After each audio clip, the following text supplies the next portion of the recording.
بسم اللہ الرحمن الرحیم۔ السلام علیکم ناظرین۔ پیٹرول مزید تقریباً کوئی 23 روپے پر لیٹر مہنگا ہونے جا رہا ہے، اور اسی لحاظ سے ڈیزل جو ہے وہ تقریباً 55 روپیز 50 روپے سے تھوڑا سا اوپر 55 روپے تک پاسبلی وہ مہنگا ہو سکتا ہے۔ اور یہ وہ کنڈیشنز ہیں جو کہ لازمی میری اطلاعات کے مطابق شہباز شریف صاحب کی حکومت کو پورا کرنا ہے، تاکہ آئی ایم ایف کا جو پروگرام ہے اس کو ریوائیو کیا جا سکے، اور یہ میں آپ کو ڈیٹیل بتاتا ہوں۔ اس کے علاوہ میں تھوڑی سی بات کروں گا عمران خان صاحب کے بارے میں، جو انہوں نے سپریم کورٹ میں جب چلے گئے تھے وہ اپنے پروٹیسٹ مارچ کے سلسلے میں، تو اس میں ان کے متعلق کوئی اتنی اچھی رپورٹس نہیں گئی سپریم کورٹ آف پاکستان میں، اور دیکھتے ہیں کہ اب سپریم کورٹ ان کے بارے میں کیا فیصلہ کرتی ہے۔ تو پہلے جو سب سے زیادہ فکر کی بات ہے، جو پاکستان کی مطلب ایک اکانومی کی بات ہے، جو ہر پاکستانی کو جس کی فکر ہونی چاہیے، اور جس مسئلے کے اوپر تمام پاکستان کے سیاستدانوں کو بڑی ذمہ داری کے ساتھ ایک ساتھ بیٹھ کے فیصلہ کرنا چاہیے، لیکن انفارچونیٹلی ہمیں ایسا نظر نہیں آ رہا۔ ایک طرف ظاہر ہے گورنمنٹ اور ان کے اتحادی ہیں، اور دوسری طرف جو ہے عمران خان صاحب، اور بالکل آپس میں اکانومی کے ایشو کے اوپر، اور یہ ہمیں نظر آ رہا ہے کہ بہت ہی مشکل حالات ہیں پاکستان کی اکانومی کے،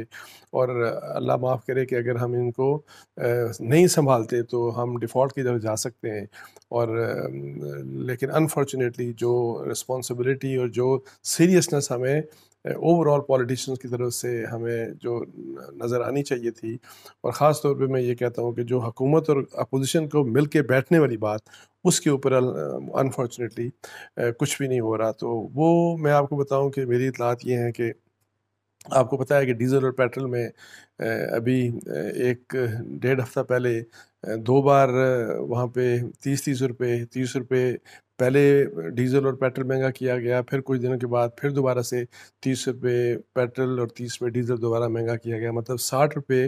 ڈیزل کی قیمت پر لیٹر بڑھائی گئی، اور 60 ہی روپے پیٹرول کی بھی قیمت بڑھائی گئی۔ اور یہ کہا گیا کہ جی ظاہر ہے وہ اس کا وجہ یہی تھی کہ جی وہ سبسڈی جو عمران خان صاحب کی حکومت نے آئل سبسڈی دے دی تھی، اور جس کی وجہ سے مطلب ہے کہ تہس نہس ہو گیا تھا کہ سارے پاکستان کی جو بجٹنگ ہے وہ تہس نہس ہو گئی تھی، اور اسی کی وجہ سے جو سب سے زیادہ مشکلات کے آئی ایم ایف کے ساتھ کیا بات کریں، بیکاز آئی ایم ایف کہہ رہا تھا کہ جب تک یہ سبسڈی ختم نہیں ہوتی، آئل کی اوپر سبسڈی ختم نہیں ہوتی، تو آپ کو پروگرام جو سسپینڈ ہوا تھا عمران خان صاحب کی حکومت میں، اس کا ریوائول پاسبل نہیں ہو سکتا۔ تو اب یہ ہے کہ جی جس وقت یہ 60 روپیہ پر لیٹر دونوں کا بڑھ گیا، تو اس وقت کی کیلکولیشن یہ تھی کہ تقریباً 9 روپے لیٹر پیٹرول کی ابھی سبسڈی باقی تھی، اور کوئی 23 روپے کے لگ بھگ سبسڈی باقی تھی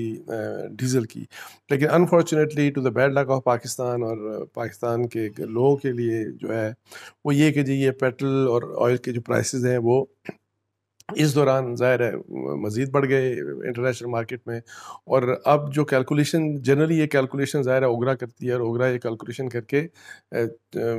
مہینے میں 2 دفعہ، ایک شاید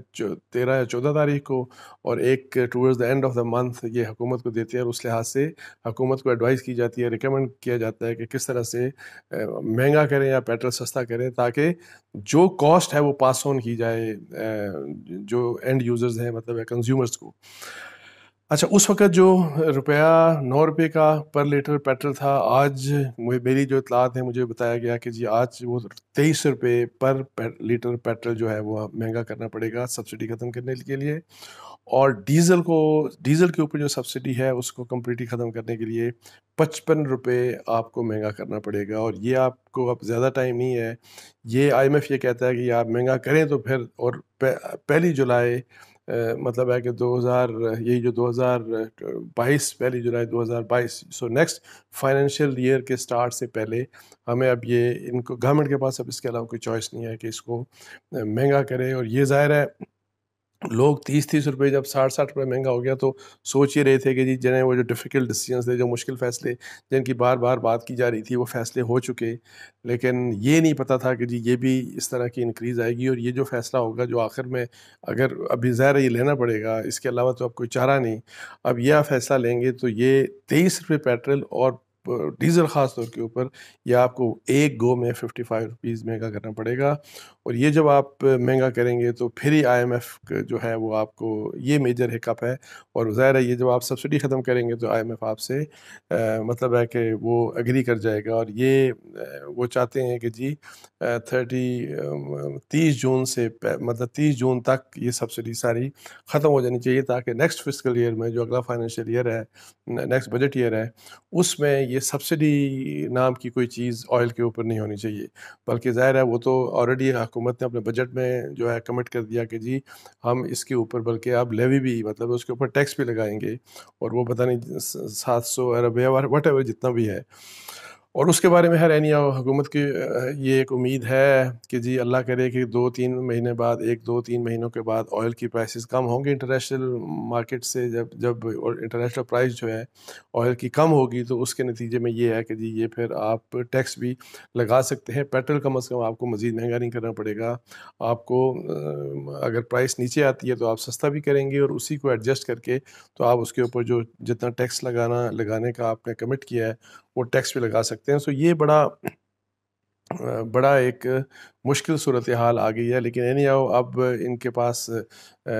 جو شہباز شریف صاحب کی حکومت ہے اور ان کے جو اتحادی ہیں ان کے پاس اس کے علاوہ اب کوئی آپشن رہا نہیں، اور کیونکہ آپشن اس سے نہیں رہا کہ اگر IMF کا پروگرام آپ سیکیور نہیں کرتے تو جو نیکسٹ فسکل ایئر میں آپ کو تقریباً کہتے ہیں جو 35 سے 40 ارب ڈالر ہمیں چاہیے ہوں گے، تو وہ کیسے ارینج ہوں گے، وہ کس طریقے سے پاکستان کے پاس ہوں گے کہ جی آپ کے جو مطلب ہے کہ جس طرح آپ نے جن ممالک سے پیسہ لیا یا IMF سے یا جن دوست ممالک سے ان کو پیسہ واپس بھی کرنا ہے، اور پھر اور بھی جتنے بھی جو آپ کے ڈیفیسٹ جو ہو جاتا ہے کہ آپ کی امپورٹس بہت زیادہ ہیں، آپ کی ایکسپورٹس بہت کم ہیں، اور وہ جو آپ کا جو گیپ ہے بہت بڑا، اس گیپ کو کس طریقے سے یہ جو سارے چیلنجز ہیں، اس کے لیے چونکہ آپ کو IMF کا پروگرام چاہیے، IMF کا پروگرام ملے گا تو پھر باقی دوست ممالک جتنے بھی ہوں آپ کی مدد کریں گے۔ بہت ہی مشکل صورتحال ہے پاکستان کے لیے، اور میری دعا ہے کہ اللہ تعالیٰ پاکستان کو اس صورتحال سے نکالے، پاکستان کو بھی اور پاکستان کے لوگوں کو بھی۔ یہ مشکل حالات صرف پاکستان کے لیے نہیں ہے، پاکستان کے لوگوں کے لیے بھی ہیں، پاکستان کے عوام کے لیے بھی، خاص طور پر غریب لوگوں کے لیے، اور جو لوور مڈل کلاس ہے خاص طور پہ ان کے لیے تو یہ بہت ہی مشکل حالات ہو گئے، بیکاز پیٹرول دنیا بھر میں ویسے مہنگا ہو گیا اب، اور یہ بھی بات بالکل صحیح ہے کہ ایز اگینسٹ پاکستان، انڈیا، بنگلہ دیش اور جو دوسرے ممالک ہیں، اگر آپ دیکھیں تو پاکستان میں اس لحاظ سے پیٹرول ابھی بھی سستا ہے، لیکن سستا اسی وجہ سے ہے کہ پاکستان سبسڈی دے رہا ہے، اور دنیا میں کوئی ملک جو ہے وہ پیٹرول کے اوپر سبسڈی نہیں دیتا، اور یہ وہ فیصلہ ہے عمران خان صاحب کا جس کی وجہ سے انفارچونیٹلی جس کی وجہ سے پاکستان مشکل میں پڑا، اور وہ جو 30 کے جی 70 کے 30% رعایت میں آپ کو روس دے گا، تیل دے گا اور یہ کرے گا وہ کرے گا، وہ صرف کہانیاں ہی ہیں، اس میں کوئی سیریسنس نہیں تھی، یا کچھ ایسے کام ہوا نہیں تھا، کوئی ایشورنس نہیں تھی رائٹنگ میں، کچھ لکھت پڑھت تھی ہی نہیں انفارچونیٹلی، لیکن اب سیاست ہو رہی ہے اور سیاست چل رہی ہے،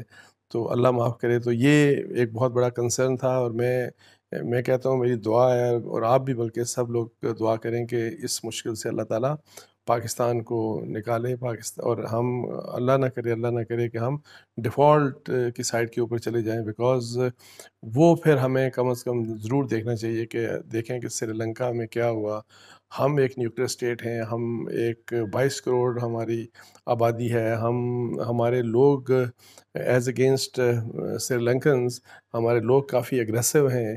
تو اللہ نہ کرے کہ ہم اس قسم کی سچویشن میں جائیں، تو اس لیے اس چیز کو ہر حال میں بچانا ہے۔ اگر آپ گورنمنٹ میں تو اس حق میں نہیں تھا، آپ چلنے دیتے عمران خان صاحب کی حکومت، اگر وہ چلتے تو ٹھیک ہے، انہی کے لیے چیلنجز تھے جو بھی تھی، اب وہ ایک نئے نیریٹو کے ساتھ اب وہ اور طرف چل پڑے ہیں، اور جبکہ جنہوں نے حکومت ختم کی، اب وہ انہوں کو اس وقت بھی بلکہ الیکشن فوری ہو جاتے پھر بھی بڑا اچھا تھا، لیکن اب الیکشن کا بھی آپشن نہیں ہے ہمارے پاس، فوری کیئر ٹیکر کا بھی آپشن نہیں ہے، بیکاز ان حالات میں اب ڈیفیکلٹ ڈیسیژنز ہی لیے جا سکتے ہیں، اور اس کے اوپر اب چونکہ یہ ایک ایسا فیصلہ تھا جو پولیٹیکلی میرا خیال ہے ایک غلط فیصلہ کیا تھا، مطلب ہے کہ PMLN نے اور ان کے اتحادیوں نے، لیکن اب چونکہ ایک پرائس پے کرنی ہے تو ملک کے لیے اب پرائس بے شک پے کر لیں، بے شک آپ سارے الیکشن ہار جائیں، نون لیگ ہار جائے، پاکستان پیپلز پارٹی ہار جائے، جو بھی ہے، پاکستان کے لیے وہ آپ کو ڈیفیکلٹ ڈیسیژنز لینے ہیں، ادروائز مجھے بڑا ہی مطلب کہ بلیک، بڑا ہی مطلب ہے کہ مشکل سچویشن پاکستان کے لیے نظر آ رہی ہے۔ اچھا آگے چل کے میں بریفلی تھوڑا سا عمران خان صاحب کے بارے میں یہ بتا دوں کہ جو آپ کو پتہ ہے کہ سپریم کورٹ نے جو 25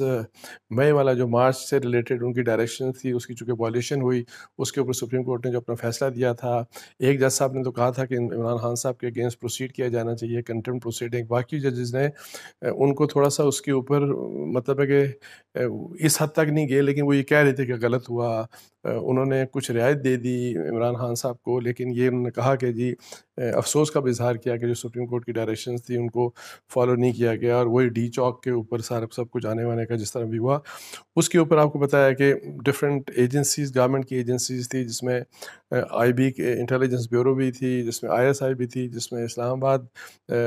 کے انسپیکٹر جنرل پولیس بھی تھے، سیکرٹری انٹیریئر، مختلف اداروں اور لوگوں کو کہا گیا تھا کہ آپ ذرا رپورٹ دیں، ان کو 7 کویشچنز ان کو دیے تھے، کوئی 7 تقریباً، جس میں ایک یہ بھی تھا کہ کیا عمران خان صاحب کو پتہ تھا کہ جی یہاں پہ ڈی چوک میں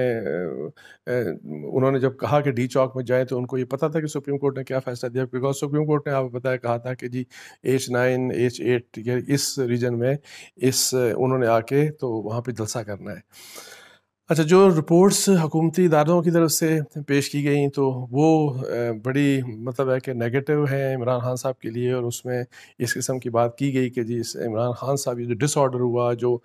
جلاؤ گراؤ اور جو وائلیشن ہوئی سپریم کورٹ کے آرڈر کی، اس میں یہ ہے کہ انہوں نے عمران خان صاحب کو رسپانسبل ٹھہرایا، اور یہ بھی کہا جی کہ کس ٹائم کے اوپر انہوں نے ویڈیو کی، یہ سارا کچھ۔ سو جو رپورٹس سپریم کورٹ میں پیش کی گئیں وہ عمران خان صاحب کے حق میں نہیں جاتی، وہ ان کے بارے میں مطلب ہے کہ نیگیٹو رپورٹس ہیں، اور اب دیکھتے ہیں کہ سپریم کورٹ کیا فیصلہ کرتی ہے۔ لیکن اینی ہاؤ ایک بات طے ہے کہ کم از کم جو مارچ جس طریقے سے کھلا ڈلا اور بلا روک ٹوک قسم کا مارچ عمران خان صاحب کرنا چاہ رہے تھے، اور جس کے لیے ابھی بھی وہ پریشر ڈال رہے ہیں جوڈیشری کے اوپر، بلکہ اور بار بار جوڈیشری کو کہہ رہے ہیں کہ جی آپ ان کے فیصلے کا انتظار ہے، ان کے فیصلے کا انتظار ہے۔ میرا نہیں خیال کہ جس قسم کی ان کی ایکسپیکٹیشنز ہے اب سپریم کورٹ اس کے اوپر کوئی فیصلہ کرے گی، بلکہ چونکہ سپریم کورٹ نے ایک رپورٹ مانگی ہے، آلدو وہ فیصلہ آ گیا تھا جی جو میں کہہ رہا تھا 5 ممبرس کا، جس میں یہی والی باتیں، تو اب یہ سپریم کورٹ کو جواب مل گئے ہیں جو جن ایجنسی سے انہوں نے مانگے ہیں۔ اب دیکھتے ہیں کہ سپریم کورٹ کس قسم کا ایکشن لے گی، اور کون کون سی ڈائریکشنز پاس کرے گی، اور کیا یہ جو ایکشنز دیے جائیں گے ان میں کیا ایکشن عمران خان صاحب کے اگینسٹ بھی دیا جا سکتا ہے کہ نہیں۔